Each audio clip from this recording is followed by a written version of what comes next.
pasiones suscitadas por el intento de reformar la Constitución de la República con el propósito de hacer posible la reelección presidencial, hay mucha intranquilidad y nerviosismo en distintos sectores de la vida nacional y mucha angustia y ansiedad dentro de las filas del Partido de la Liberación Dominicana. Lo primero que debo decir al respecto es que, contrario a la percepción que ha querido crearse, mi observación a la referida reforma constitucional no obedece al hecho de que sea un ambicioso, un mezquino o un obstinado que desafía todos los obstáculos, aunque las circunstancias supuestamente no le favorezcan. Nada más descabellado. Mi observación no obedece a razones tan innobles.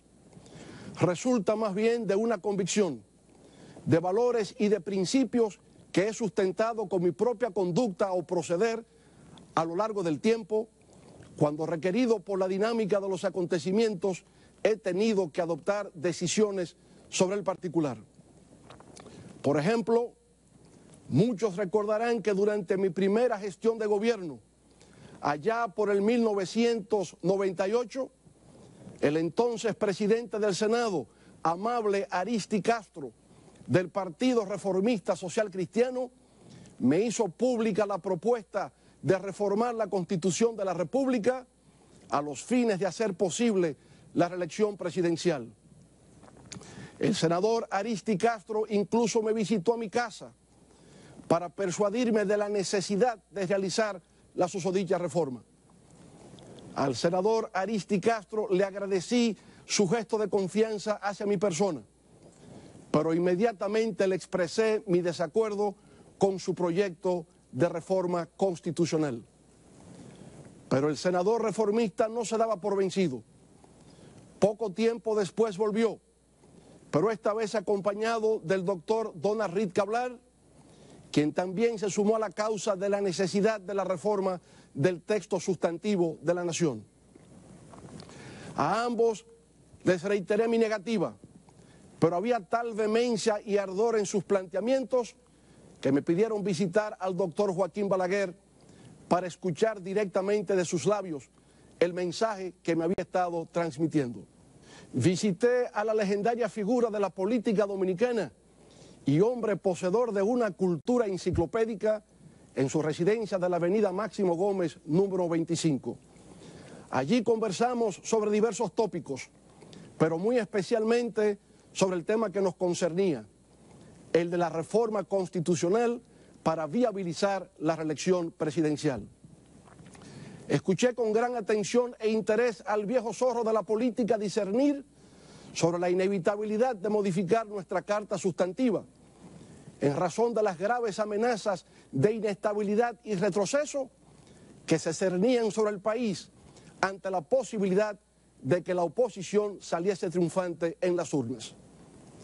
En todo caso, lo que le manifesté en medio de la gratitud y el respeto fue mi desacuerdo, fundamentado en el hecho de que no me parecía aconsejable modificar la Constitución para beneficio propio.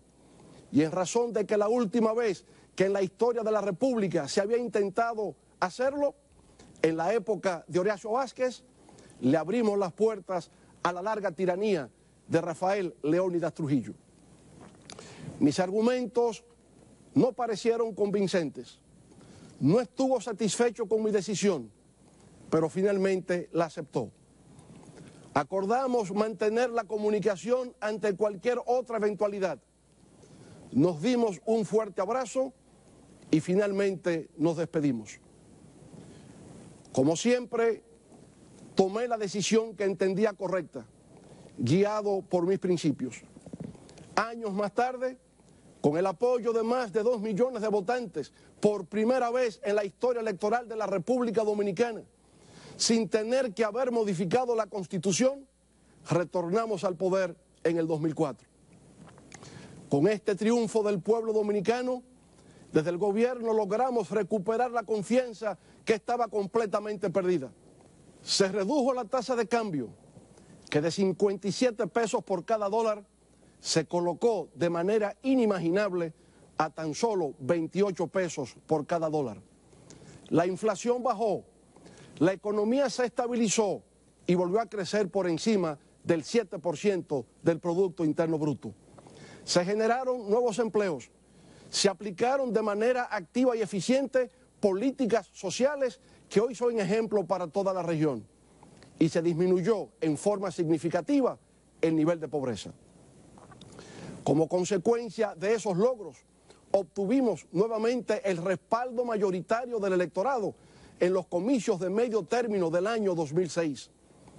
En esa oportunidad conquistamos por vez primera como Partido de la Liberación Dominicana el mayor número de senadores, diputados y alcaldes en el espectro político nacional. Debido a esa resonante victoria, proclamé que la ruptura histórica experimentada con el golpe de Estado contra el gobierno del profesor Juan Bosch en el 1963 se había vuelto a reencontrar con el triunfo de las fuerzas PLDistas en el 2006.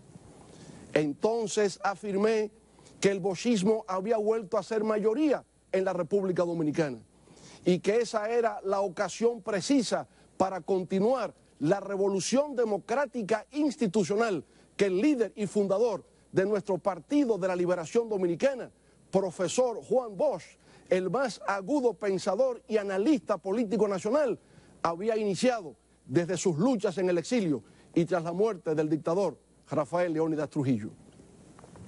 En razón de que la Constitución fue modificada en el 2002 por mi antecesor, no tenía ningún impedimento constitucional ni legal para presentarme a un segundo mandato consecutivo en el año 2008.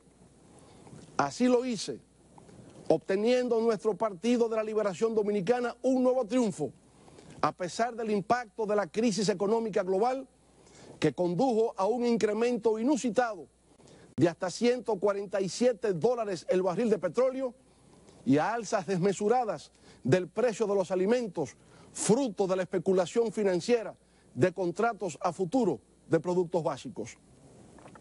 El 2010 fue memorable. En esa ocasión todo el mapa electoral de la República Dominicana fue teñido de morado. Se había logrado lo que nunca antes organización política alguna había alcanzado en la historia política de la República Dominicana. Haber ganado 31 de las 32 provincias del país.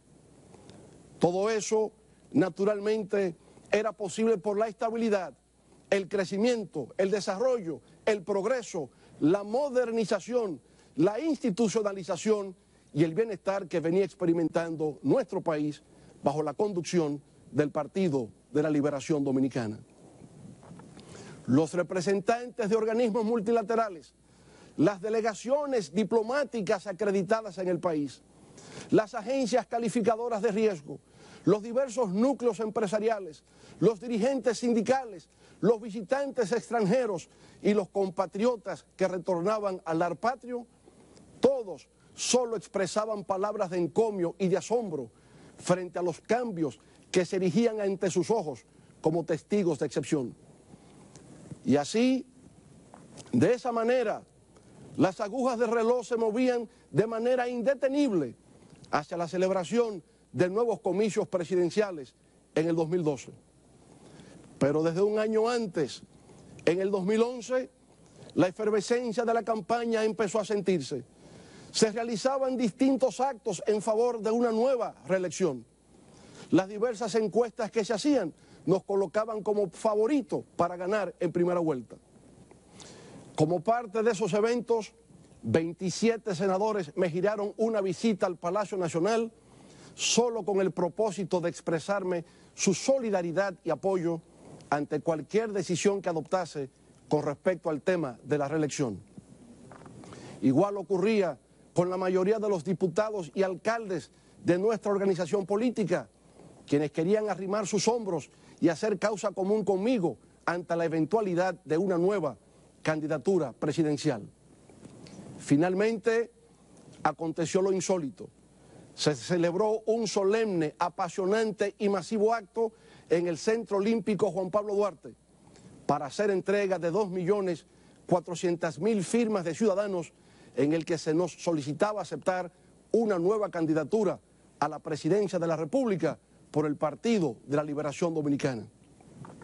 A pesar de todo el apoyo manifestado, de los grandes encuentros realizados y de todos los testimonios de respaldo, lo que hice fue pronunciar un discurso en el que expresé mi preocupación en el sentido de que si intentase responder positivamente a las peticiones de diversos sectores en favor de una nueva candidatura presidencial en el año 2012, se estaría reproduciendo una antigua y rechazada práctica histórica nacional de pretender perpetuarse en el poder. No es esta la primera vez que lo digo.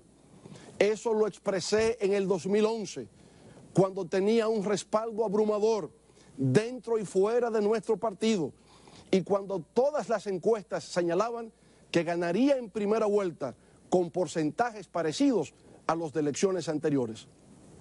A pesar de todo eso, no cambié la Constitución para reelegirme. No lo hice en el 1998, cuando me pedían a voz en cuello que me amarrara los pantalones. Ni lo hice en el 2011, cuando no claudiqué ni ante el reclamo de las multitudes, ni ante los números de las encuestas. La razón era muy sencilla.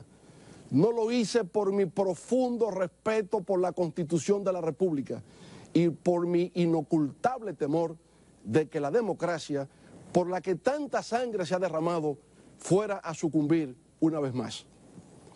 En el 2012 hice lo que me correspondía hacer, tanto por mi condición de presidente del Partido de la Liberación Dominicana, como por lo que me dictaba mi propia conciencia, que era apoyar en cuerpo y alma a nuestro candidato presidencial, compañero Danilo Medina, a los fines de que pudiera coronar con éxito sus aspiraciones de subir las escalinatas del Palacio Nacional. Nuestro candidato estaba 25 puntos por debajo en las encuestas, pero decidimos trabajar unidos, como corresponde siempre dentro del Partido de la Liberación Dominicana. Creamos 3 frentes de batalla, recorrimos todo el territorio nacional, concitamos una vez más el apoyo nacional y volvimos a ganar en primera vuelta. Sé que en determinados círculos de opinión se sostiene el argumento de que el propósito de la reforma a la Constitución del 2010 fue el de rehabilitar mis posibilidades de retorno al poder. Nada más incierto. La reforma constitucional del 2010 no se hizo con esa finalidad. Al revés, esa fue una reforma integral, pactada con todos los sectores de la vida nacional, mediante un mecanismo de consulta popular, como no se había hecho nunca en la historia nacional, que abarcó la casi totalidad de la Carta Sustantiva, motivo por el cual muchos abogaban que se hiciese bajo la forma de una asamblea constituyente. En lo concerniente al actual sistema de elección presidencial, no fue mi criterio el que prevaleció, fue el de otras fuerzas que consideraron que era más adecuado volver al modelo alternativo de la Constitución del 1994 que continuar con el mecanismo impuesto en la reforma del 2002. Pero mi desapego y desinterés por ocupar cargos no proviene únicamente de haber desestimado en 2 ocasiones reformar la Constitución para reelegirme. Eso viene de muchos años atrás, cuando, por ejemplo, en el 1986 fui escogido como diputado por el Distrito Nacional y a pesar de haber sido despojado injustamente de esa elección, no presenté un solo motivo de agravio ante las autoridades de nuestro partido. Lo mismo volvió a ocurrir en el 1990. En esa ocasión se me pidió, nueva vez, abandonar la boleta como eventual candidato a diputado por el Distrito Nacional, porque supuestamente se tenía previsto que ocuparía la función de canciller de la República en el caso hipotético de un triunfo en las urnas. Luego de los acontecimientos que frustraron la llegada al poder de nuestra organización en esas elecciones, un compañero, tal vez con el propósito deliberado de desherirme en tono sarcástico, me expresó, cito, tú sabes que si hubiésemos ganado, a ti solo te habrían propuesto la posición de vicecanciller. Mi respuesta le sorprendió. Solo atiné a decirle, pero es que como vicecanciller todavía habría sido demasiado para mí. Posteriormente, en el 1993, cuando se me sugería para ser candidato a la vicepresidencia para las elecciones del año siguiente, en 1994, decliné amigablemente la propuesta y hasta propuse quién sería el compañero más idóneo para tan alta distinción. Todo este relato lo he traído a colación para indicar que en todo lo largo de mi trayectoria política, tal vez de manera típica, nunca me he procurado cargos o puestos. Los que se han conquistado a lo largo de los años han sido sobre la base del reconocimiento espontáneo y generoso de núcleos de amigos y compañeros que simplemente han confiado en mí y han creído ver en mi persona determinadas cualidades que les atraen y les simpatizan. Pero ni antes ni ahora mi lucha jamás ha sido por un cargo. Antes, como en la actualidad, lo que siempre me ha animado es la lucha por una causa que considere justa, noble y valedera. Y en estos momentos, la causa que asumimos es la de respeto por nuestra Constitución, la defensa de nuestra democracia y de nuestro Estado de Derecho.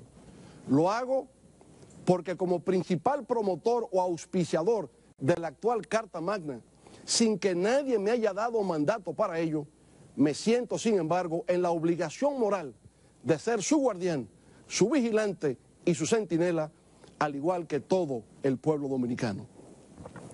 Pero más aún, lo hago porque percibo que en nuestro medio no se ha llegado plenamente a comprender que el objetivo fundamental de una Constitución es el de establecer los límites al ejercicio del poder político. La Constitución, además de disponer la protección y garantía del disfrute de los derechos fundamentales, contiene las reglas del juego político y es como el semáforo en rojo que indica cuándo hay que detenerse. En la historia nacional ha habido quienes osadamente han modificado nuestra ley de leyes para continuar su marcha desenfrenada, aún con la luz en rojo. Y eso es lo que no podemos permitir que ocurra nunca. Un destacado jurista y filósofo italiano del siglo XIX, Gian Domenico Romagnosi, llegó a sentenciar que, cito, la Constitución es la ley suprema que un pueblo impone a sus gobernantes con el objeto de precaverse contra el despotismo, termina la cita. Parafraseando a Winston Churchill, el símbolo de la resistencia contra los nazis durante la Segunda Guerra Mundial, la Constitución, cito, no es un sofá que toma la forma de la última persona que se sentó en él, termina la cita. En definitiva, la Constitución tiene una función de legitimación del poder político, tanto en su origen como en su desempeño. Para ella, la soberanía reside exclusivamente en el pueblo, de quien emanan todos los poderes, los cuales se ejercen en los términos establecidos por la propia Constitución y las leyes. Todo lo que se haga contrario a la Constitución es nulo. La Constitución es la fuente del Estado democrático y social de derecho. Es la garantía del respeto a la dignidad de las personas, del derecho a la vida, a la libertad de expresión, a la integridad personal, a la libertad de conciencia y cultos, del derecho al honor, a la educación, a la salud y al trabajo.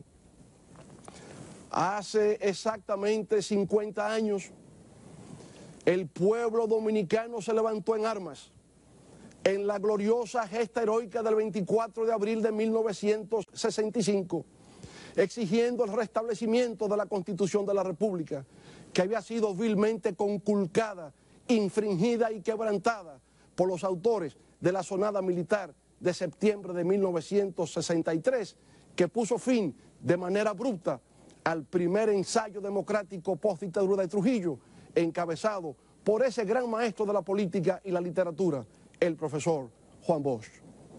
Nosotros, los miembros y dirigentes del Partido de la Liberación Dominicana, somos los legatarios universales de ese gran movimiento que fue la Revolución de Abril.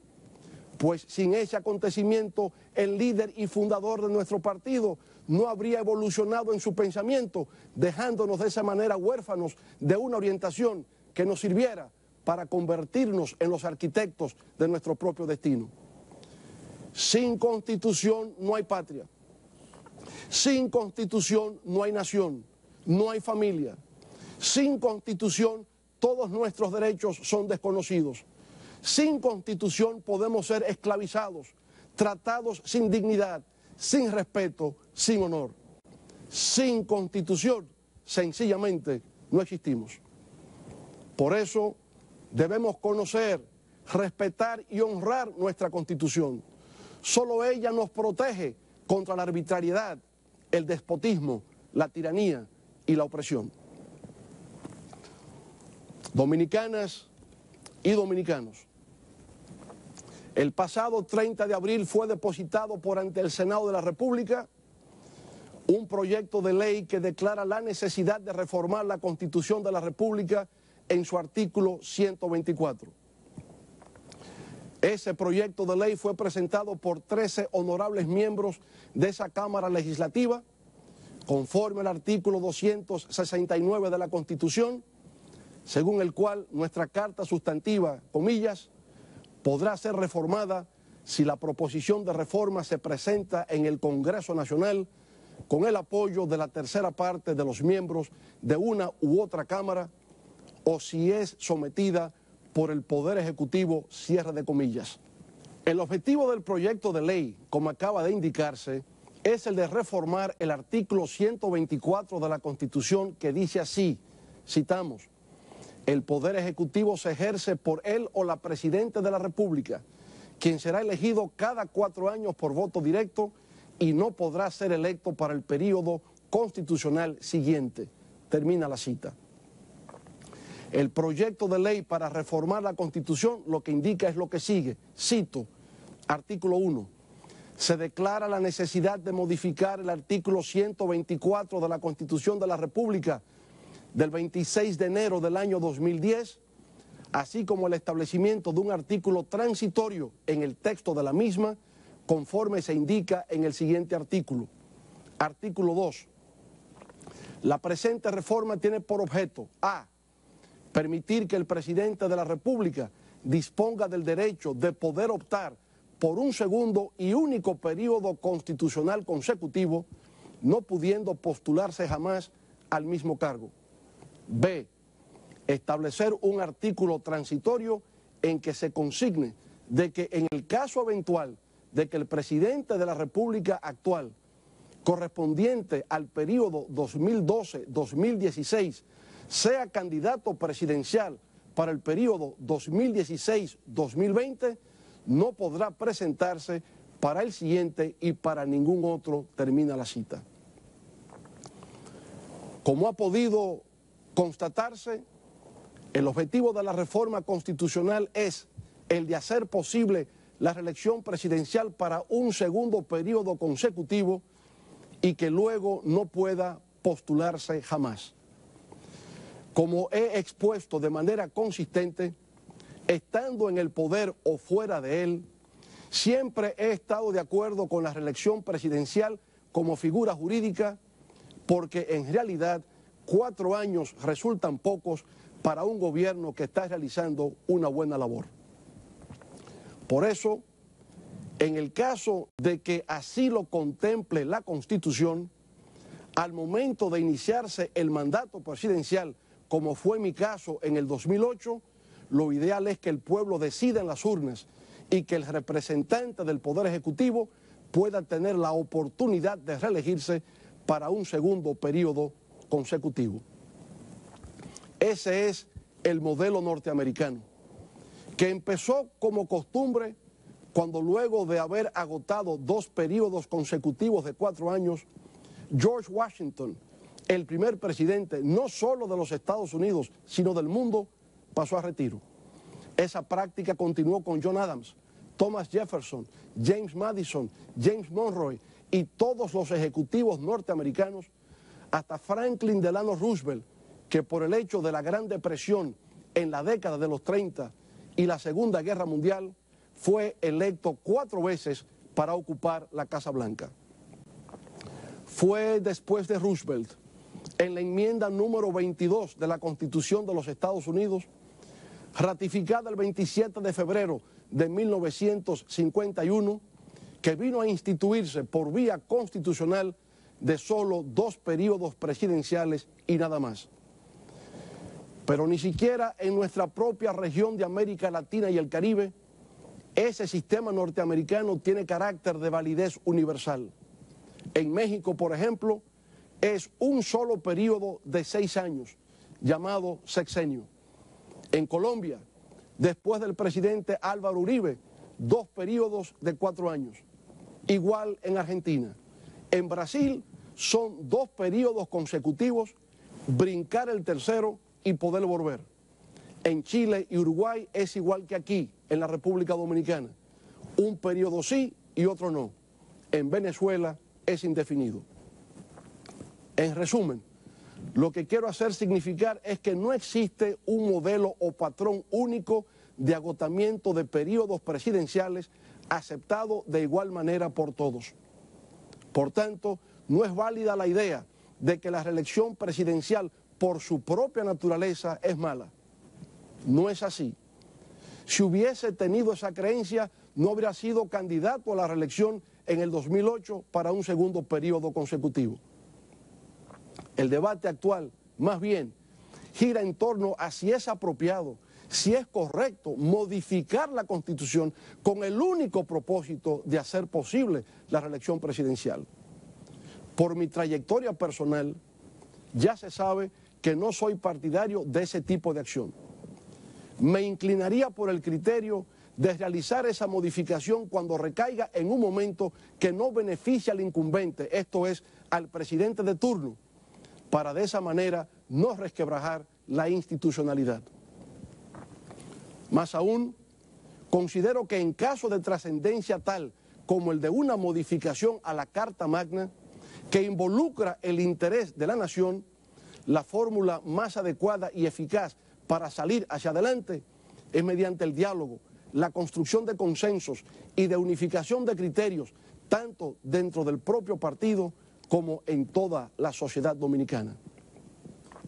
Así se hizo con la reforma constitucional del 2010, en la que las distintas organizaciones cívicas del país fueron invitadas a participar de una consulta popular, en la cual expresaron sus propuestas sobre cómo debía quedar organizado el Estado dominicano del siglo XXI. En adición al mecanismo de las consultas populares, se creó una comisión de 15 juristas expertos en derecho constitucional que contribuyeron con el diseño técnico jurídico final de las propuestas. De esa manera, en comunicación constante con todas las fuerzas vivas de la nación, en forma abierta y democrática, se realizó la más profunda y progresista reforma constitucional en nuestro país después de la histórica y emblemática del año 1963. En síntesis, aunque desde mi perspectiva no es lo más idóneo ni es lo más apropiado, tampoco es que una constitución no pueda modificarse para hacer posible un segundo mandato presidencial consecutivo. Desde el punto de vista jurídico, se puede. Lo que ocurre es que tiene que hacerse respetando el procedimiento consagrado en la propia Constitución. En ese aspecto, me preocupa que en el debate que ha surgido para modificar nuestra Carta Sustantiva, se quiera desconocer que la ley que convoca a la Asamblea Nacional Revisora sea una ley orgánica, la cual por consiguiente requiere de la aprobación de las 2/3 partes de los presentes, tanto del Senado como de la Cámara de Diputados. Se comprende que si para someter dicho proyecto de ley se requiere que no sea un solo senador o un solo diputado, sino una 1/3 parte de los miembros del Senado o una 1/3 parte de los miembros de la Cámara de Diputados, es porque se trata de algo no ordinario, sino de algo especial.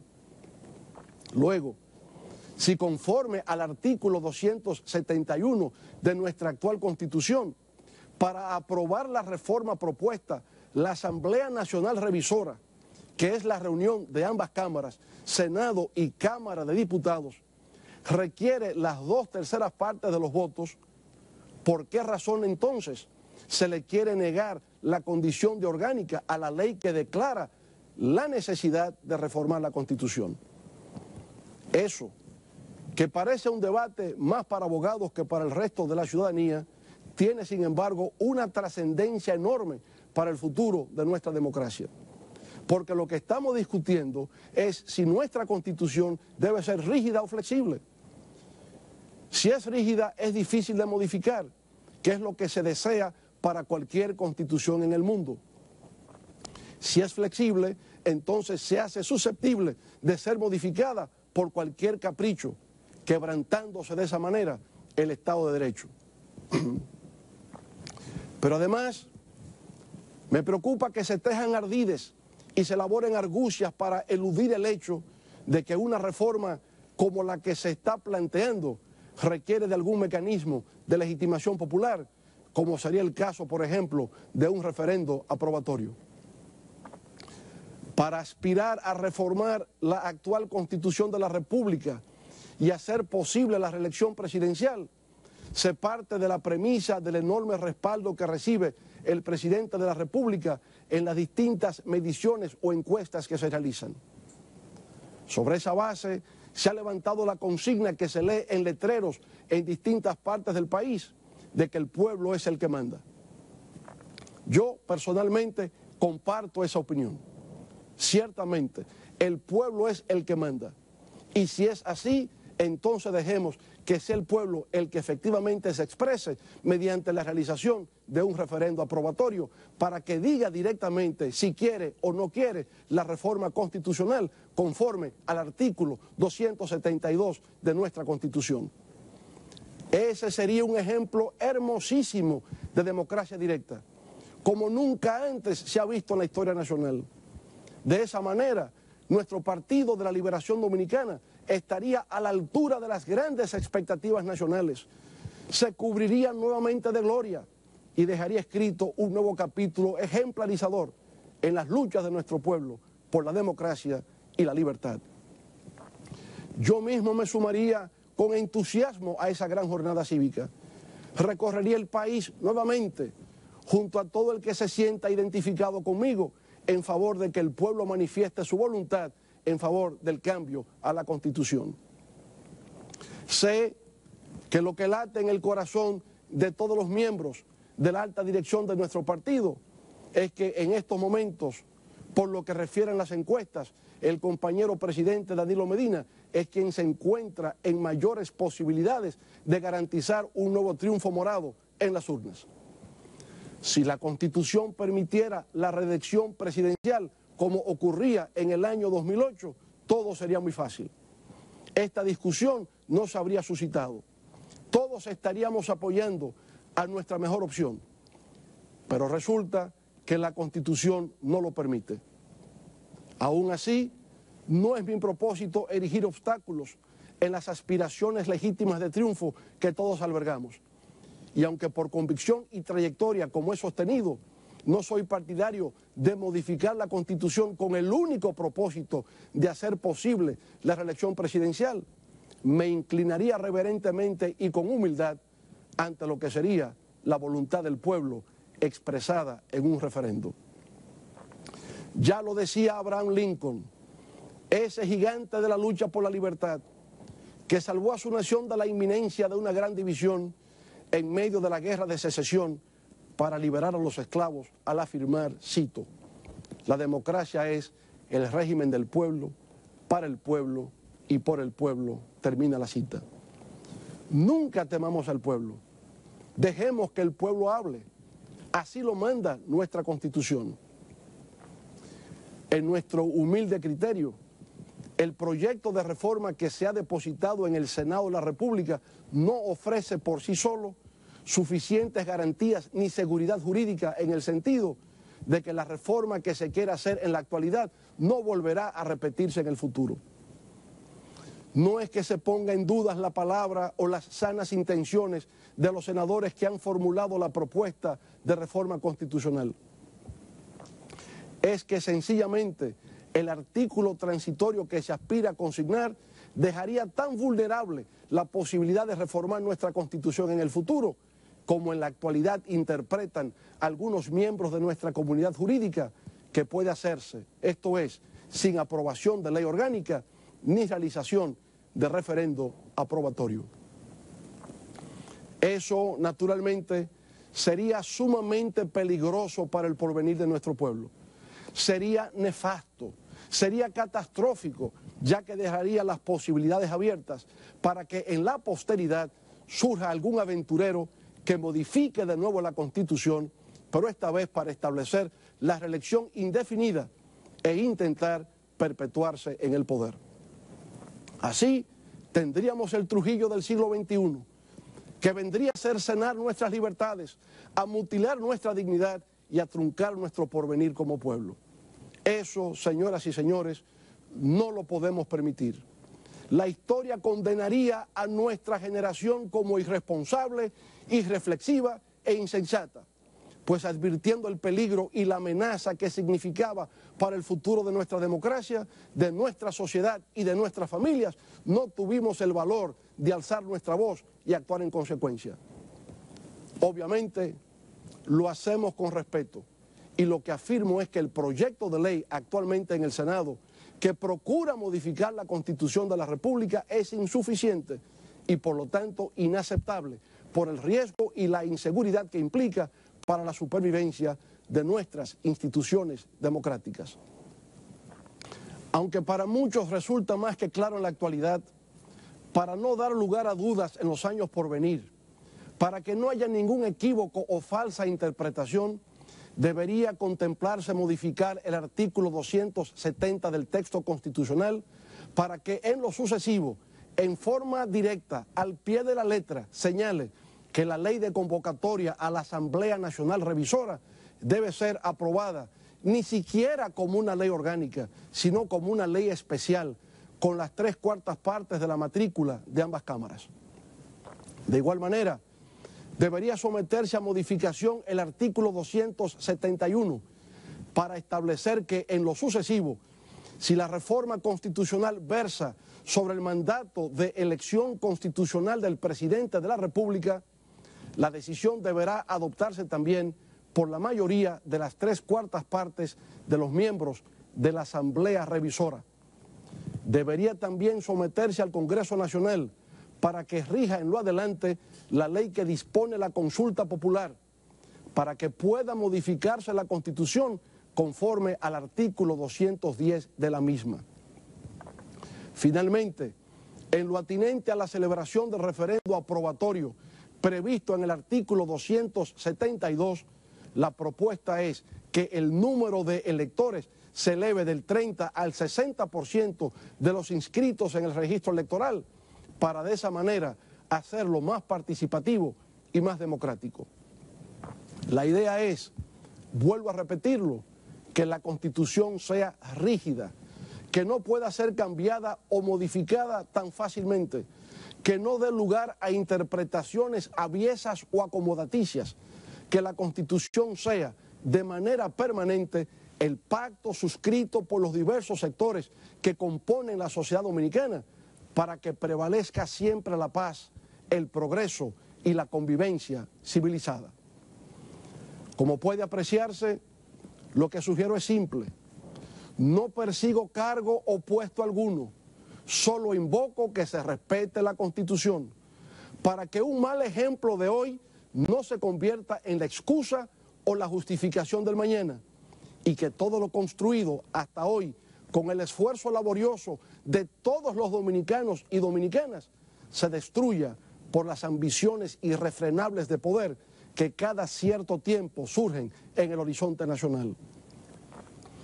Reconozco que como consecuencia de las discrepancias que se han suscitado en torno al proyecto de reforma constitucional que procura la reelección presidencial, ha surgido mucha intranquilidad y desasosiego en nuestro pueblo, y mucha mortificación y aflicción en la familia PLDista.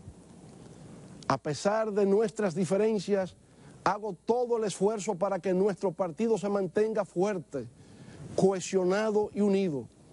Por eso incentivo una línea de diálogo permanente para superar nuestros escollos. Todo lo que he sido y soy políticamente se lo debo al profesor Juan Bosch y al Partido de la Liberación Dominicana. Amo profundamente a nuestro partido de la bandera morada y la estrella amarilla.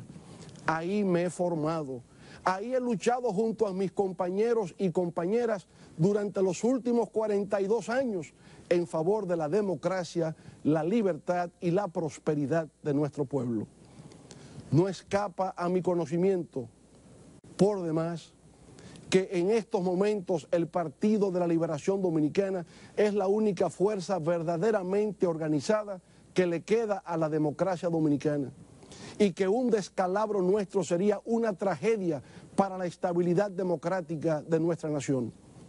Por tanto, puedo asegurar que por la sensatez que nos caracteriza, por nuestro sentido de responsabilidad, por nuestra visión de la historia, por nuestro compromiso con el futuro y por nuestra deuda imperecedera con nuestro maestro y guía, el profesor Juan Bosch, nuestro Partido de la Liberación Dominicana superará este trance y saldrá más fuerte y vigoroso que antes, más unido y más compacto, coronándose con nuevas victorias en beneficio del pueblo dominicano. En cuanto a mí respecta, sé que desde que culminó mi última gestión de gobierno en el 2012, he estado en el ojo del huracán de intereses en conflicto y ambiciones desmedidas de poder que han procurado hacer mi voz irrelevante en el escenario político nacional. De manera sistemática, como tal vez nunca antes ocurriera con figura pública alguna en la vida del país, se ha intentado degradarme, deshonrarme y hacerme añicos. Sin embargo, no se ha logrado, ni se logrará, pues como dice la palabra, nadie que ha confiado en Dios ha quedado defraudado. Por eso cada día salgo protegido al hacer mío el Salmo 23, diciéndome: Jehová es mi pastor y nada me faltará. Me guiará por sendas de justicia, y aunque ande en valle de sombra de muerte, no temeré mal alguno, porque tú estarás conmigo. En todo caso, mi divisa es la de José Martí, el apóstol de la independencia de Cuba, en cuyas frases inmortales dijera, cito: un hombre que oculta lo que piensa o no se atreve a decir lo que piensa no es un hombre honrado. Un hombre que se conforma con obedecer a leyes injustas y permite que pisen el país en que nació los hombres que se lo maltratan no es un hombre honrado. Hay hombres que viven contentos aunque vivan sin decoro. Hay otros que padecen como en agonía cuando ven que los hombres viven sin decoro a su alrededor. En el mundo ha de haber cierta cantidad de decoro, como ha de haber cierta cantidad de luz. Cuando hay muchos hombres sin decoro, hay siempre otros que tienen en sí el decoro de muchos hombres. Esos son los que se rebelan con fuerza terrible contra los que les roban a los pueblos su libertad, que es robarles a los hombres su decoro. En esos hombres van miles de hombres, va un pueblo entero, va la dignidad humana. Muchas gracias, buenas noches.